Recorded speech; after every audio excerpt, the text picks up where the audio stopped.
ನಮಸ್ತೆ.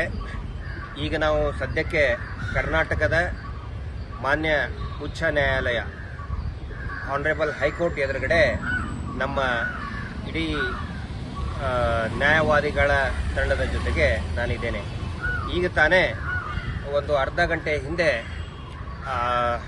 ಮಾನ್ಯ ಹೈಕೋರ್ಟ್ನ ಹಾಲ್ ನಂಬರ್ 21ರಲ್ಲಿ ಒಂದು ಮಹತ್ವದ ತೀರ್ಪು ಹೊರಗಡೆ ಬಿದ್ದಿದೆ. ಅದೇನು ಅಂತ ಹೇಳಿದರೆ, ಜಸ್ಟಿಸ್ ಫಾರ್ ಸೌಜನ್ಯಾಳಿಗೆ ನ್ಯಾಯಕ್ಕೋಸ್ಕರ ಹೋರಾಟ ಮಾಡೋದ್ರ ಬಗ್ಗೆ ಒಂದು ಒಳ್ಳೆಯ ತೀರ್ಪನ್ನು ಕೊಟ್ಟಿದೆ. ಅದಕ್ಕಾಗಿ ನಾನು ಮಾನ್ಯ ಹೈಕೋರ್ಟಿಗೆ ಧನ್ಯವಾದಗಳನ್ನು ಹೇಳ್ತೇನೆ. ಏನು ತೀರ್ಪು ಅಂತ ಹೇಳಿದರೆ, ಕಳೆದ ಒಂದು 15 ದಿನದಿಂದ ಅಲ್ಲಿರ್ತಕ್ಕಂತಹ ಧರ್ಮಸ್ಥಳದಲ್ಲಿ ನಡ್ತಕ್ಕಂತಹ ಅನೇಕ ಅತ್ಯಾಚಾರ ಕೊಲೆಗಳ ಕುರಿತಾಗಿ ಒಂದು ವಿಡಿಯೋ ಬಂದ ನಂತರ ಮತ್ತು ಅದಕ್ಕಿಂತ ಮುಂಚೆ ಏನು ಸೌಜನ್ಯ ಹೋರಾಟಗಾರರು ನ್ಯಾಯಕ್ಕಾಗಿ ಹೋರಾಟ ಮಾಡ್ತಾ ಇದ್ರು, ಅದರ ಕುರಿತಾದಂತಹ ಒಂದು ಆದೇಶವನ್ನು ಪೊಲೀಸರು ಮತ್ತು ಈ ನಿಜವಾದ ಯಾರು ಅದನ್ನ ಅತ್ಯಾಚಾರಿಗಳು ಇದ್ದಾರೆ ಅವರ ಕಡೆಯವರು ಏನು ಮಾಡ್ತಿದ್ರು ಅದನ್ನು ತಿರುಚಿ ಪೊಲೀಸರಿಗೆ ಹೇಳಿ ಸುಮ್ಮನೆ ಈ ಪ್ರತಿಭಟನೆಗೆ ಅಡ್ಡಿಯನ್ನು ಪಡಿಸ್ತಾ ಇದ್ರು. ಈ ಬೆಳವಣಿಗೆಯನ್ನು ನಾವು ಫ್ರೀಡಂ ಪಾರ್ಕಲ್ಲಿ ಕೂಡ ನೋಡಿದ್ದೇವೆ. ಆನಂತರ ಸಾಹಿತಿ ಮತ್ತು ಪ್ರಜ್ಞಾವಂತರು ಎಲ್ಲರೂ ಸೇರಿ ಈ ಸಾಮಾಜಿಕ ಚಿಂತಕರು ಶೇಷಾದ್ರಿಪುರಂ ವ್ಯಾಪ್ತಿಯಲ್ಲಿನೂ ಕೂಡ ಒಂದು ಸಭೆ ನಡೆಸಬೇಕಾದ್ರೆ ಪೊಲೀಸರು ಹೈಕೋರ್ಟ್ ಆದೇಶ ಇದೆ ಅಂತ ಹೇಳಿ ಅದನ್ನು ತಡೆಯೋದಕ್ಕೆ ಅಡ್ಡಿಪಡಿಸಿದರು. ಹೀಗಾಗಿ ಆ ಆದೇಶವನ್ನು ಚಾಲೆಂಜ್ ಮಾಡಿ ನಿನ್ನೆ ಸೋಮವಾರನೇ ಅದನ್ನು ಚಾಲೆಂಜ್ ಮಾಡಿ ಹಿರಿಯ ನ್ಯಾಯವಾದಿ ಶ್ರುತಿ ಅವರು ಕೂಡ ಒಂದು ಅಂದರೆ ಚಿಂತಕರು ಸಾಹಿತಿಗಳ ಪರವಾಗಿ ಆ ಒಂದು ಆರ್ಡರ್ ಕೂಡ ತಗೊಂಡು ಬಂದಿದ್ದರು. ಅವಾಗಲೂ ಕೂಡ ನಿನ್ನಿಲ್ದ ಮೊನ್ನೆ ಇದೇ ಮಾನ್ಯ ನ್ಯಾಯಾಲಯ ಆದೇಶ ಮಾಡಿದೆ, ಹೋರಾಟಕ್ಕೆ ಅನುಮತಿ ಇದೆ ಅಂತ ಹೇಳಿ. ಇವತ್ತಿಗೂ ಕೂಡ ಇವತ್ತು ಏನಾಯಿತು ಅಂತ ಹೇಳಿದರೆ, ಆ ಆದೇಶ ಮೊನ್ನೆ ಆದಂಥ ಆದೇಶ ಅದು ಸೌಜನ್ಯ ಹೋರಾಟಗಾರರಿಗೆ ಅನ್ವಯಿಸುತ್ತೋ ಇಲ್ಲೋ ಅನ್ನುವಂಥ ಒಂದು ಡೌಟ್ ಇತ್ತು. ಅದು ಇವತ್ತು ಕ್ಲಿಯರ್ ಆಗಿದೆ. ಯಾರು ಬೇಕಾದರೂ ಕೂಡ ಪ್ರತಿಭಟನೆ ಮಾಡಬಹುದು, ಶಾಂತಿಯುತ ಪ್ರತಿಭಟನೆ ಮಾಡಬಹುದು ಅಂತ ಹೇಳಿದ್ದಾರೆ. ಅಂದರೆ ಕಾನೂನು ರೀತಿಯಾಗಿ ಮಾಡಬಹುದು ಅಂತ ಹೇಳಿದ್ದಾರೆ. ಇದು ನಿಜವಾಗಲೂ ಕೂಡ ಒಂದು ದೊಡ್ಡ ಮಟ್ಟದ ಜಯ. ಪೊಲೀಸರು ಇದರ ಅರ್ಥ ಏನಂತ ಹೇಳಿದರೆ, ಪೊಲೀಸರು ಅವರಿಗೆ ಅನುಮತಿಯನ್ನು ಕೊಡಲೇಬೇಕು. ಏನು ಯೂಶುವಲ್ ಪ್ರೊಸೀಜರ್ ಇದೆ ಅದು ಮಾಡಬೇಕು.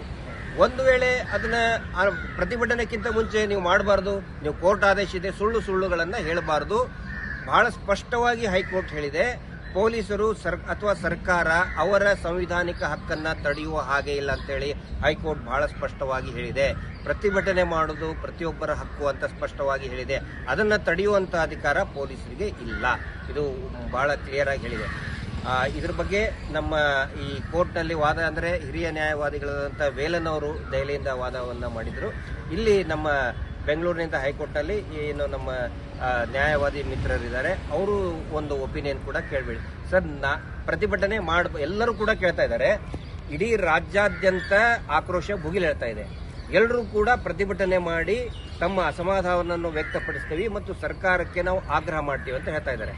ಆದರೆ ಹಾಸನ ಆಯಿತು, ಮೈಸೂರು ಆಯಿತು, ಉತ್ತರ ಕರ್ನಾಟಕದ ಅನೇಕ ಭಾಗಗಳಲ್ಲಿ, ಬೆಂಗಳೂರಿನಲ್ಲಿ ಪ್ರತಿಭಟನೆ ಮಾಡಬೇಕು ಅಂದರೆ ಪೊಲೀಸರು ಏನೋ ಒಂದು ನೋಟಿಸ್ ಹಿಡ್ಕೊಂಡು ಬಂದು ನೀವು ಮಾಡಬಾರ್ದು ಅಂತ ಆಯಿತು. ಇನ್ನು ಮೇಲೆ ಮಾಡಬಹುದಾ ಬೇಡ ಸರ್? ಸರ್, ನೀವು ಹೇಳ್ದಂಗೆ ಮೊದಲನೇದಾಗಿ ನಮ್ಮ ಈ ಅರ್ಜಿಯಲ್ಲಿ ನಾವು ಏನು ಹೇಳಿದ್ವಿ ಅಂತಂದ್ರೆ, ಪ್ರತಿಭಟನೆ ಶಾಂತಿಯುತವಾದ ಪ್ರತಿಭಟನೆಗೆ ಅವಕಾಶ ಕೊಡಿ ಅಂತ ಮಾನ್ಯ ನ್ಯಾಯಾಲಯದ ಮುಂದೆ ಅರ್ಜಿ ಹಾಕ್ತೀವಿ. ಆ ಅರ್ಜಿಯನ್ನು ಪರಿಗಣಿಸಿ ನಮ್ಮ ತಂಡ ಶ್ರೀ ವೇಲನ್ ಮತ್ತು ನಮ್ಮ ತಂಡ ಬೇರೆ ನ್ಯಾಯವಾದಿಗಳು ಸೇರಿ ನಮ್ಮ ವಿವಾದವನ್ನು ಪರಿಗಣಿಸಿ ಮಾನ್ಯ ಉಚ್ಚ ನ್ಯಾಯಾಲಯ ಏನು ಹೇಳಿದೆ ಅಂತಂದರೆ, ನೀವು ಪ್ರತಿಭಟನೆ ಮಾಡಿ, ಶಾಂತಿಯುತವಾದ ಪ್ರತಿಭಟನೆ ಮಾಡಿ. ನಿಮ್ಮ ಉದ್ದೇಶ ಏನಿದೆ ಅದು ಶಾಂತಿಯುತವಾಗಿ ಮಾಡಿ. ಯಾವುದೇ ಒಂದು ಈ ಪೊಲೀಸು ಆಗಲಿ ಮತ್ತೊಬ್ಬರಾಗಲಿ ಬಂದು ತಡೆಯೋ ಹಕ್ಕು ಅವ್ರಿಗಿಲ್ಲ. ಇಷ್ಟು ದಿನ ಏನು ಮಾಡ್ತಿದ್ರು ಪೊಲೀಸರು, ಒಂದು ಆದೇಶ ಇಟ್ಕೊಂಡು ಆ ಕಡೆ ಅವರು ಏನಿದ್ದಾರೆ ಹೋರಾಟ ನಿಲ್ಲಿಸ್ಬೇಕಂತ ಏನೊಂದು ಪ್ರಯತ್ನ ಮಾಡ್ತಿದ್ರಲ್ಲ, ಅದು ಆದೇಶ ಪ್ರತಿಯನ್ನ ಪೊಲೀಸರಿಗೆ ಕೊಟ್ಟು ಪೊಲೀಸರು ಅದನ್ನ ಇನ್ನೇನೋ ತಿರುಚಿ ಈಗಿನ ಮೇಲೆ ಮಾಡಬಹುದು. ಅದನ್ನ ಪೊಲೀಸರು ಅಡ್ಡಿಪಡಿಸಕ್ಕಾಗತ್ತಾ? ಪೊಲೀಸ್ ಅವ್ರಿಗೆ ಅವಕಾಶ ಇರೋದಿಲ್ಲ. ನಮ್ಮ ಶಾಂತಿಯುತವಾದ ಪ್ರತಿಭಟನೆಯನ್ನು ನೀವು ಮಾಡತಕ್ಕಂಥದ್ದು ಮಾನ್ಯ ಉಚ್ಚ ನ್ಯಾಯಾಲಯದ ಆದೇಶದ ಪ್ರತಿಯಾಗಿ ನೀವು ಮಾಡತಕ್ಕಂಥದ್ದು. ದಯವಿಟ್ಟು ಎಲ್ಲರೂ ಕೂಡ ಇದನ್ನು ಗಮನಿಸಬೇಕು. ಇದಕ್ಕೆ ಸಂಬಂಧಪಟ್ಟಂತ ಆದೇಶಗಳು ಸಾಯಂಕಾಲ ಅಥವಾ ನಾಳೆ ಆನ್ಲೈನ್ನಲ್ಲಿ ಅದು ಬಿಡುಗಡೆ ಆಗುತ್ತೆ. ಎಲ್ಲರ ಗಮನಕ್ಕೂ ಕೂಡ, ಮಾಧ್ಯಮಗಳ ಗಮನಕ್ಕೂ ಕೂಡ ಬರ್ತದೆ. ದಯವಿಟ್ಟು ಎಲ್ಲರೂ ಕೂಡ ನಾವು ಶಾಂತಿಯುತವಾದಂಥ ಪ್ರತಿಭಟನೆ ಮಾಡೋಣ. ಮತ್ತು ಎಲ್ಲೂ ಕೂಡ ಕಳೆದ 13 ವರ್ಷದಿಂದ ಸೌಜನ್ಯ ಹೋರಾಟ ಎಲ್ಲಿಯೂ ಕೂಡ ಅಶಾಂತಿಯಾಗಲಿ ವೈಲೆನ್ಸ್ ಆಗಲಿ ಎಲ್ಲಿಯೂ ಕೂಡ ಆಗಿಲ್ಲ. ಯಾವುದೇ ಧರ್ಮವನ್ನು ಕೆರಳಿಸೋದಾಗ್ಲಿ, ಯಾವುದೇ ರೀತಿಯಾದಂಥ ಪ್ರಚೋದನೆ ಮಾಡುವಂಥ ಕೆಲಸ ಆಗಿಲ್ಲ.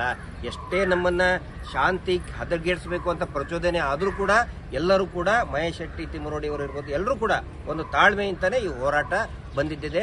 ಇನ್ನು ಮುಂದೆನೂ ಕೂಡ ಎಲ್ಲರೂ ಯಾರ್ಯಾರು ಪ್ರತಿಭಟನೆ ಮಾಡಬೇಕಂತ ಇದೀರಿ ರಾಜ್ಯದ ಜನತೆಗೆ ನಾನು ವಿನಂತಿ ಮಾಡ್ಕೊಳ್ತಾ ಇದ್ದೀನಿ. ದಯವಿಟ್ಟು ತಾವೆಲ್ಲರೂ ಕೂಡ ಸೌಜನ್ಯಾಳಿಗೆ ಈಗ ಸಂತೋಷ್ ರಾವ್ ನಿರಪರಾಧಿ ಆದರೆ ಅಪರಾಧಿ ಯಾರು ಅನ್ನೋ ಒಂದು ಪ್ರಶ್ನೆ ಬಂದೇ ಬರ್ತದೆ.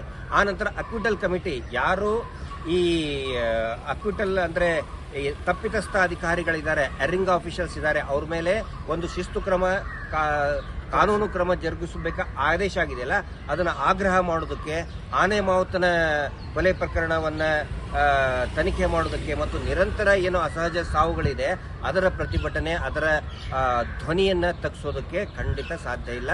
ಅದಕ್ಕೆ ಅನುಮತಿ ಮಾನ್ಯ ಸರ್ಕಾರನೇ ಕೊಟ್ಟಿದೆ.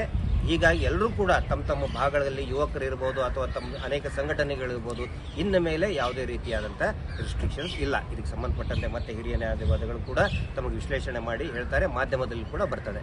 ಹೀಗಾಗಿ ನ್ಯಾಯಾಲಯಕ್ಕೆ ಮತ್ತು ನಮ್ಮ ಎಲ್ಲ ನಮ್ಮ ನ್ಯಾಯವಾದಿಗಳ ತಂಡಕ್ಕೆ ಸೌಜನ್ಯ ನ್ಯಾಯಪರ ಹೋರಾಟ ಸಮಿತಿಯಿಂದ ಧನ್ಯವಾದಗಳನ್ನು ಹೇಳ್ತೇನೆ. ನಮಸ್ಕಾರ.